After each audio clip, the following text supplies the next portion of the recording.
Michael Jackson's Thriller album. Stories in the Room. This is Michael Jackson's Thriller album, Stories in the Room. Join film composer Anthony Marinelli, who programmed synthesizers for 7 songs on Thriller, and A&R veteran film producer Stephen Ray, who assisted Quincy Jones and was in the studio every day with Quincy and Michael. Michael Jackson's Thriller album, Stories in the Room. I'm Anthony Marinelli with my longtime close friend and co-host, Stephen Ray, bringing you the real stories directly from the talented people in the room with us during the making of Thriller, the greatest selling album of all time. How many takes? Oh, I can't, yeah. We did this for a week. Oh. In pieces? In pieces. Sometimes it was the people coming out of the ground, Yeah. Sometimes, we sat around a lot, and then it was him and her, walking down the street. I mean, there was all these different little sections. How many times did you run through the whole thing? Like when people do it now, there's so many reenactments, and the most famous one in the prison. I mean, this is such incredible stuff, right? Yes. But they run the whole thing through. Did you guys do that, or did you mostly do pieces? I don't think we did that long of a. We did one master. The beginning, the Thriller, we probably did the chorus maybe 3 times, and then we ended doing that backward walk, Mm-hmm. And these poor people now are trying to do the whole thing all the way through and full out. Yeah. And they're repeating, they're going back and coming back out, right? Yeah. So once we left, that was the end of it. And then they would just cut it that way. I don't think we danced it like that. I don't remember that. We had one full piece, but then we would do it in pieces, especially at the time when we all go down to the floor and everyone gets up, and does some sort of step that we all had our own shots. What do you think, like comparing it to what you did before on stage, where it was just like you do it all the way through and then you come into a situation like this? How do you compare that? It's the difference between being in a film and being in television. Television, you do everything full out. And if it's live, like the Academy Awards, you have one chance and one chance only. What song did you do on the Academy Awards? Those are the best days of the Oscars. Oh my gosh, my favorite was when we did Issac Hayes. Oh, Shaft? Shaft. I was there. Yes. Oh my gosh, myself and Diane Day were the first 2 people next to Issac Hayes coming down the tunnel. Yes. It was myself and Diane Day. We flanked him on that. That was my favorite. The costumes and everything. Did Pete do the costumes? Anyway, I loved that. And I did other ones after that. Because they did a production number for every song that was nominated. Right. Yes. With costumes and sets. Right. Yes. And my dad he worked at the Dorothy Chandler Pavilion, and he was the master of properties.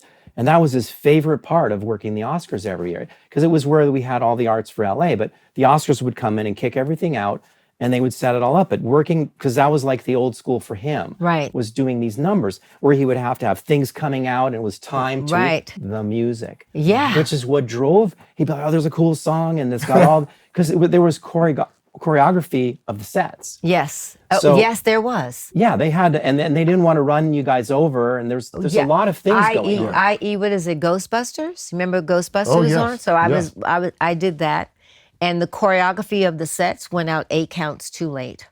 Well, and it's a live show. And it's a live show. And the pyrotechnics, they spent $100,000 or more on it. And everyone in the booth and on stage were 8 counts. We were like, sir, this is supposed to be on now. Well, I didn't get the call. I'm like, oh my gosh. Oh, wow. So all of the shots that they spent that money on for the pyrotechnics, they lost them all. They got none of those shots. The busting through the wall, this explosion, they missed it by 8 counts. Oh, I remember that. It was crazy. The song was still good, and the show was still... Not specifically, but it's interesting because there's an excitement level when you have to you have one chance to get it right. It's like an Olympic sprinter. Exactly. It's 10 seconds. You're running the 100 meters. Yeah. And if you miss a step, it's not going to have the same result. It was crazy. So how does that, when you do the Thriller video and it's all like chopped up, did you still generate, because you said the music drove you, but is it this? Oh no, we understood the assignment. so to speak. We understood that we had to match the energy, and it had to be Every time. Every time. See, that's a different thing because that's hard to do too. Oh yeah, you're sitting around. They go, okay, we're gonna shoot. So we go out there, we kind of warm up a little bit, move the body. But again, and we're used to doing this because we've all had a chance to do film, and we understood how this process is different from doing live television or doing a sitcom or something like that.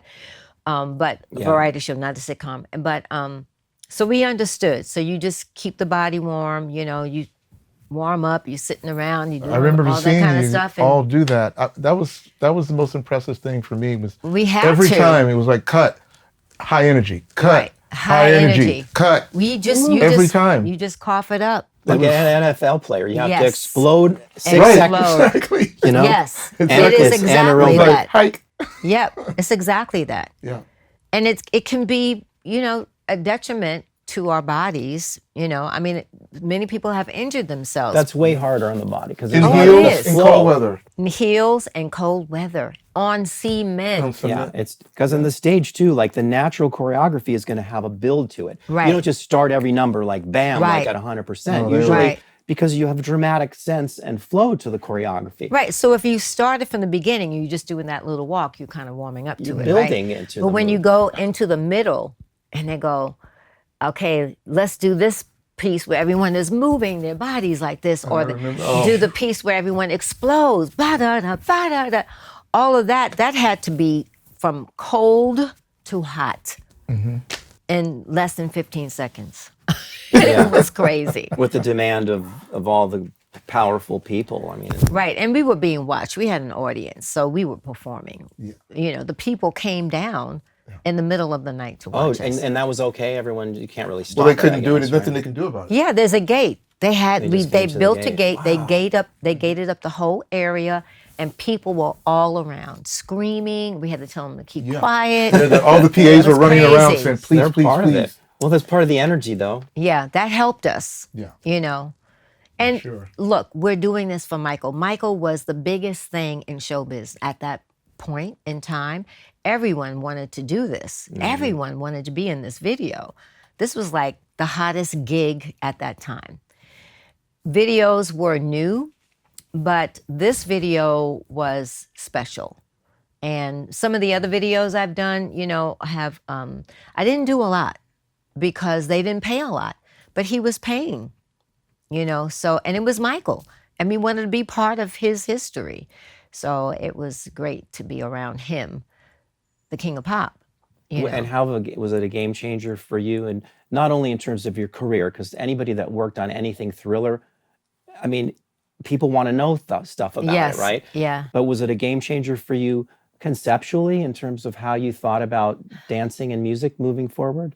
The time was a game-changing time. We were moving from variety shows now to seeing variety in videos. And this was like a moving piece. It was moving very quickly. We didn't know what to think of it. Hip hop, we didn't know what to think of it. It was a moving phenomena. Right. And we were just trying to follow it as much as we could and didn't really, know a lot about it. We just, so it was a great time. Dancing for me had kind of dwindled down a little bit from, my earlier 30s and 20s. And so this was another gig, for me. And it was an important gig for me to do. As I can see today that it, I see it 40 years later. 40 years later, belts, statues, magazines, and, in Quincy's documentary and all these documentaries, when they talk about music, they always show Thriller. And the Thriller documentary is I'm coming. getting ready to come up on TV. I can feel it when it's getting ready to happen. I'm like, okay, so this will live long past me, and I'm so grateful that I did it. Yeah. Join us for the next episode of Michael Jackson's Thriller album, Stories in the Room, with your hosts, Anthony Marinelli and Stephen Ray. Watch our extended interviews on youtube.com/@storiesintheroom. Audio-only interviews are available on all podcast networks. Follow us on Facebook, Instagram, and TikTok at Stories in the Room. For the latest news and links, visit the website, storiesintheroom.com. This podcast is produced by Christian D. Bruun and David Wolf, recorded by Audivita Studios. Additional recording by Ben Rackless.